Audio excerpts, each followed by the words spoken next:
Hey guys, tonight we're stepping back in time, way back to a 17th century European bedroom. Imagine it, a flickering candle casting long dancing shadows on rough plaster walls, the faint scent of wood smoke clinging to the air, and outside, the sounds of a horse-drawn cart clattering by, or maybe just the rustle of leaves in the quiet darkness. You're tucked into a lumpy, straw-filled mattress, perhaps with a feather pillow that smells faintly of geese, and you're just trying to fall asleep. But sleep, that elusive beast, isn't always cooperating, is it? You might be tossing and turning, listening to the creaks and groans of the old house, and a strange thought might creep into your mind. One that 17th century Europeans knew all too well. Perhaps you've encountered a bit of sleep dust. You probably wouldn't survive a week in a 17th century bed without something peculiar happening. So before you get comfortable, take a moment to like the video and subscribe, but only if you genuinely enjoy what I do here. And let me know in the comments where you're re-listening from and what time it is for you. Now, dim the lights, maybe turn on a fan for that soft background hum, and let's ease into tonight's journey together. Now, picture yourself in this dimly lit room. The year is, say, 1680. Sleep isn't just about closing your eyes and drifting off, not for folks back then. It's a complex, often bewildering phenomenon, steeped in a blend of ancient philosophy, religious dogma, and burgeoning, yet often wildly incorrect medical theories. When you couldn't sleep, it wasn't necessarily about stress or too much caffeine, because, let's be honest, coffee was still a relatively new and exotic luxury. No, your restless night might be attributed to imbalances in your very being, or even something invisible, something floating in the air that specifically interfered with your slumber. This is where our sleep dust comes in, not as a literal dust bunny under your bed, but as a conceptual understanding of what disturbed the natural order of rest. The prevailing scientific and medical framework of the 17th century was still heavily influenced by the ancient Greek physician Galen and his theory of the four humors: blood, yellow bile, black bile, and phlegm. These weren't just bodily fluids. They were seen as fundamental forces governing temperament, health, and even sleep. If you were wide awake at 2 a.m., staring at the ceiling, it wasn't due to checking your phone for the 100th time. Instead, you might have an excess of yellow bile, making you too fiery and restless. Or perhaps too much black bile, leading to melancholy and disturbed thoughts. It was a very neat, if somewhat oversimplified, way of explaining the unpredictable nature of the human body. And it applied to sleep just as much as it applied to digestion or temperament. Think about it. If your body was a complex, delicate clockwork, then sleep was the moment when all the gears were supposed to slow down and align perfectly. But what if one of those gears was gummed up or vibrating too quickly? That's where the idea of an external influence, a kind of ethereal sleep dust, might gain traction. It wasn't a medical diagnosis you'd find in a textbook, more of a colloquial, almost poetic, way to describe that feeling of being unable to settle. It was the intangible something that kept your mind buzzing, your limbs twitching, even when you desperately wanted to be still. It was the feeling that someone or something had sprinkled awake dust, rather than sleep dust, all over you. This belief system also meant that treatments for insomnia were often creative, to say the least. You weren't prescribed a mild sedative. You might be advised to adjust your diet to balance your humors, perhaps a meal of cool, moist foods to counteract an excess of hot, dry yellow bile. Or you might take a purgative to expel whatever internal nastiness was keeping you awake. Historians still argue whether the widespread belief in humoral theory hindered or inadvertently helped early medical advancements. But it certainly shaped how people understood their bodies and, crucially, their sleep. The idea of an unseen, almost magical element influencing such a fundamental human process wasn't far-fetched. It was simply a part of the grand tapestry of how the world worked. So you've accepted that your sleeplessness might be a humoral imbalance. Or perhaps it's those mischievous invisible elements, our sleep dust, at play. But what exactly was happening to you when you did manage to finally drift off? The 17th century held a fascinating, often unsettling, view of dreams and the state of sleep itself. It wasn't just a period of unconscious rest. It was a state ripe for influence, both internal and external. You might recall the crocodile dung sunscreen from some other ancient history escapades. Well, 17th century sleep remedies could be just as peculiar. Building on the humoral theory, your dreams were seen as direct reflections of your internal state. If you dreamt of fire and conflict, it might be a clear sign of too much hot, fiery yellow bile churning within you. Conversely, watery, melancholic dreams could point to an excess of black bile. Physicians, or those who fancied themselves as such, would often inquire about their patients' dreams as a diagnostic tool. So, your vivid nightmare of being chased by a giant turnip wasn't just a bad pizza before bed. It was your body trying to tell you something profound about your digestive system, or perhaps your general disposition. And if you consistently woke up feeling unrested, it wasn't just a restless night. It was evidence that your humors were still very much out of whack, clinging to you like sleep dust that refused to settle. This meticulous attention to dreams wasn't purely medical. It intertwined deeply with religious and superstitious beliefs. Dreams could be prophetic, divine messages, or even more chillingly, visitations from malevolent forces. Imagine the anxiety of a 17th century person waking from a particularly unsettling dream. Was it merely an excess of phlegm making them feel sluggish, or was it something far more sinister at play? The line between the physical and the spiritual was incredibly blurry, especially in the quiet, vulnerable hours of the night. You weren't just dreaming. You were potentially receiving an omen or being targeted by unseen entities. One quirky tidbit about 17th century dream interpretation: there were numerous popular dream dictionaries, not unlike the ones you might find today, but with significantly more dramatic and often foreboding entries. If you dreamt of teeth falling out, it wasn't just a sign of stress. Depending on the book, it could foretell the death of a close relative, a financial ruin, or even a coming plague. Imagine trying to get back to sleep after consulting one of those. Oh, just dreamt of a black cat crossing my path. Guess I'm doomed now. Good night. It certainly adds a layer of complexity to simply trying to catch some Z's. Beyond dreams, the physical act of sleep itself was a subject of much speculation. Why did some people sleep more deeply than others? Why did some awaken refreshed while others felt drained? These weren't simple questions with easy answers. Some attributed it to the quality of the air you breathed, believing certain miasmas, or bad airs, could enter the body during sleep and cause disturbance. Others believed it was linked to the lunar cycles, with a full moon potentially drawing out your vital energies and leading to a restless night. Historians still argue whether the widespread practice of bleeding and purging patients for various ailments, including sleep disturbances, caused more harm than good. But it was a testament to the era's conviction that active intervention was needed to correct internal imbalances.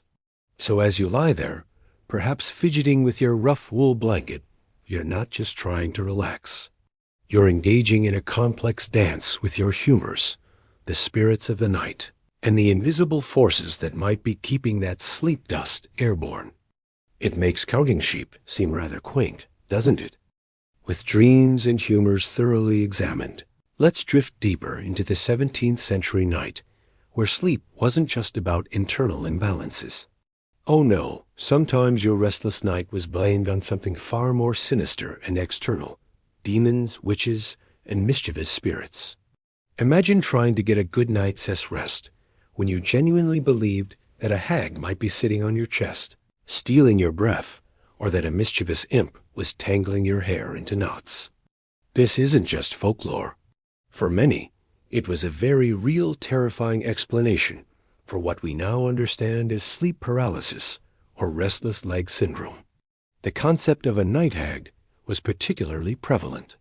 If you woke up suddenly unable to move with a crushing weight on your chest and perhaps a terrifying hallucination of an old woman sitting on you, that wasn't just a vivid nightmare brought on by too much spiced wine.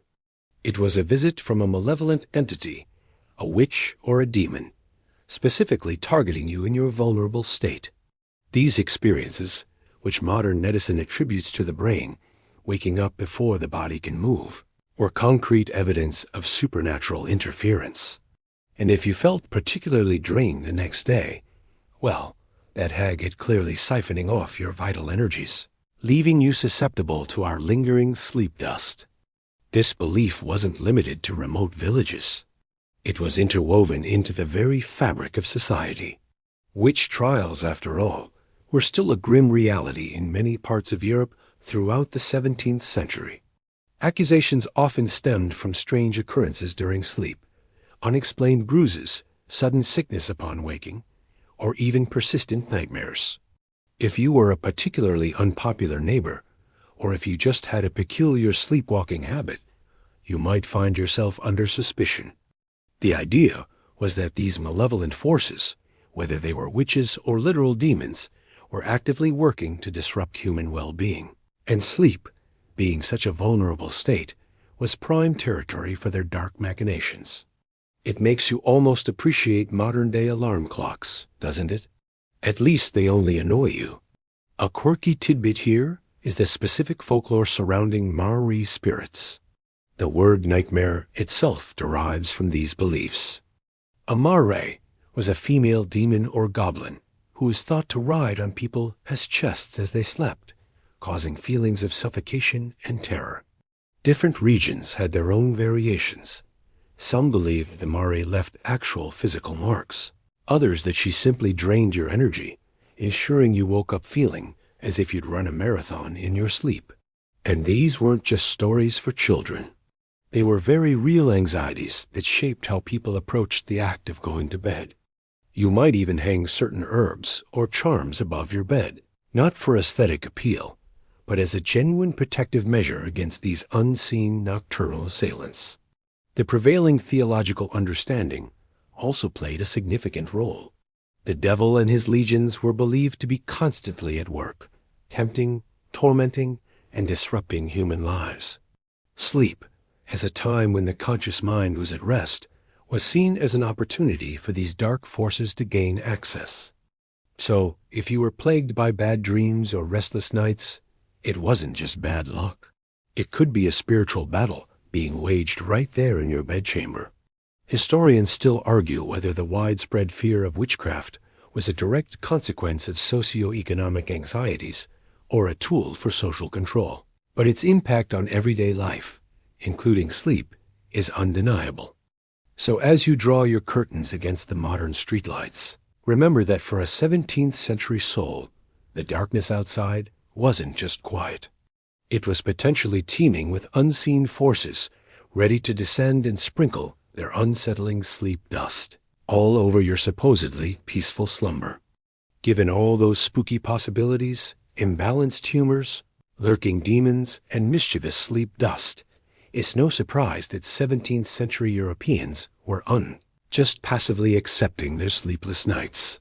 Oh no, they were actively trying to fight back, often with remedies that strike us today as, shall we say, highly experimental. You might be thinking, surely they had something simple like counting sheep? Not quite. Their approach to sleep cures often involved an adventurous blend of herbalism, superstition, and a dash of genuine medical curiosity, resulting in some truly peculiar punishments for persistent insomnia. Let's talk about some of the more interesting sleep aids. For instance, if you were struggling to drift off, you might be advised to consume a concoction made from lettuce and opium. Now, lettuce certainly sounds harmless enough, perhaps a precursor to the calming properties we associate with a salad before bed. But opium? That's a rather potent ingredient for a casual nightcap, isn't it?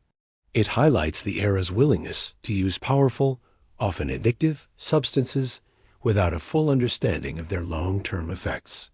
It's a bit like deciding that since a little bit of chocolate helps you sleep, a whole bar should knock you right out. Beyond the ingested remedies, some methods were more about external application. You might find yourself being advised to tie a piece of mandrake root to your bedpost, believing its magical properties would ward off evil spirits and induce peaceful slumber. Mandrake, with its often human-like shape, was steeped in folklore and associated with powerful enchantments.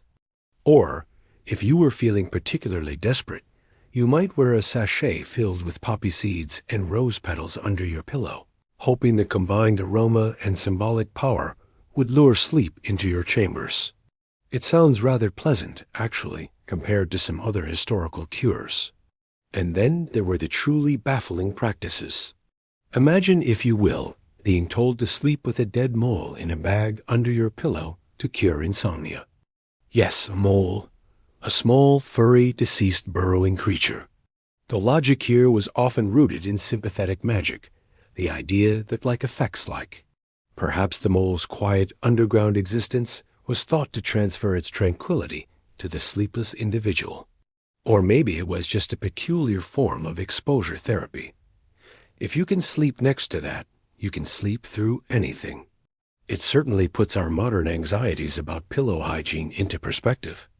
One mainstream historical fact to consider is the burgeoning interest in botany and herbal medicine during this period.